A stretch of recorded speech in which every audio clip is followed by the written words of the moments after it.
is a taped picture, but it's going to be that beautiful today, just like that. It is. Dave Scott is live downtown at the convention center to tell us about the weather. Good morning. Hi, good morning. Well, people are getting ready right now. They've got the artists have been coming in. This is the last day of the Arts Festival, San Diego Arts Festival, going on in the convention center downtown. And they're expecting another big crowd. It was a great one yesterday, and they got artists from all over the world.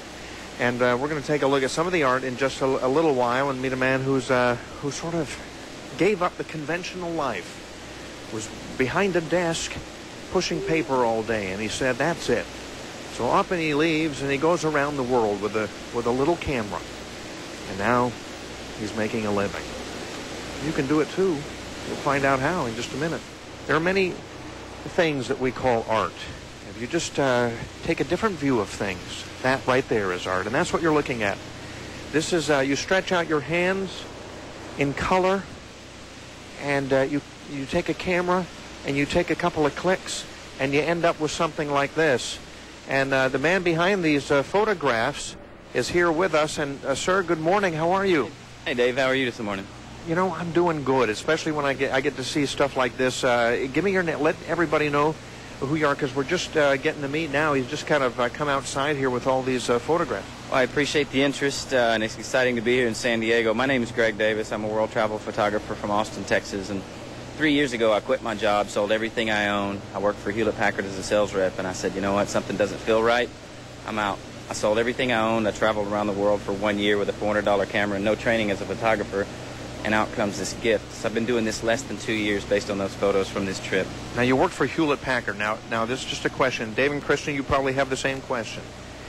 When he left his job at Hewlett-Packard and he went out and got a little camera and took it around and started taking pictures, was it a Hewlett-Packard camera you used? It's a very, very good question. It was not, and if anyone from Olympus is listening, it's an Olympus camera. It's okay. There are many different kinds and all. It's really not. It's all about the heart anyway. It's not about the camera. Right. It really is.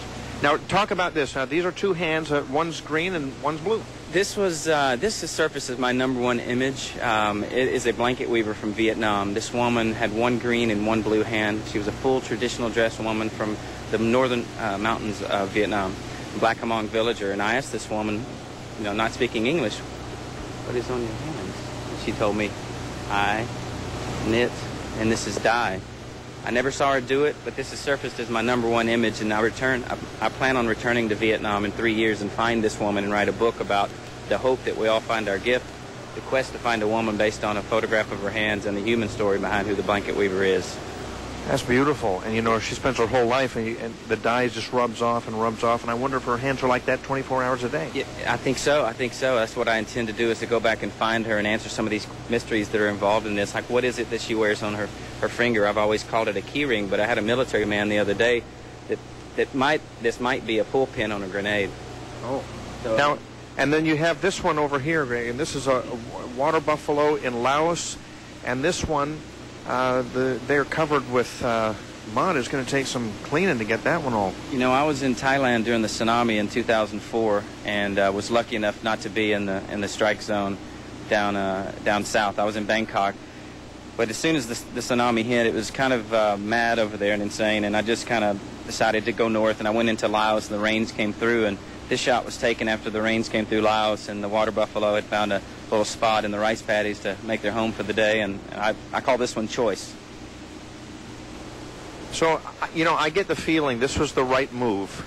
You could never do this behind a desk somewhere. I don't really understand the full intention of what or why I've been gifted this, but it's a gift, and I intend to do big things with it. Have you bought a new camera? Have you expanded that whole thing? And if you have, what is your next trip now? Two-part question. The first is, yeah, I did buy a new camera now that I'm a photographer.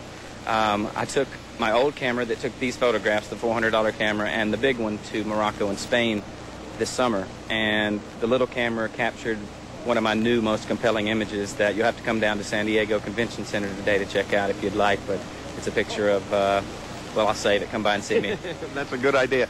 Where are you off to now? Because your life now sounds like an adventure. You're a world traveler. It's wild. It's wild. I go to Tibet in May. The plans and the intention right now is to go to Base Camp Everest, From what I heard, the Chinese are taking the Olympic torch to the top of Mount Everest, and I want to be there at base camp to document that ascent.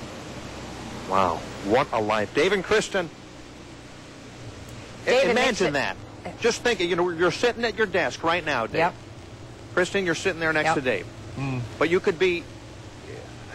Traveling the world. Yeah. You could be traveling the Seeing world. amazing things. And each photograph that you take tells a compelling story. A story that you can only find by getting up and going there yourself. You can't, I mean, seeing these images is one thing, but the experiences that Greg has behind each and every photograph that he's taken, he can tell us about it. But there's a world behind every photograph. And to actually go there and live and to see and to experience and to meet the people, boy, that's what life is about. If you have that opportunity in life, you're a lucky man or woman. The next best thing is to view his art and have him tell those stories. Exactly. Ask him questions. Thank you, Dave. Yeah. All right, you guys. And who would be here to do the news in the morning if we took off around the world? I was going to say. You know? Well, that's why I just, well, you stay here. Right. Okay. It's okay if you just stay here. We'll show you the pictures from around the world. Thanks, Dave. We feel a little inadequate sitting here. The next best sitting thing. around, just... The next best thing. Thank you, David. Okay.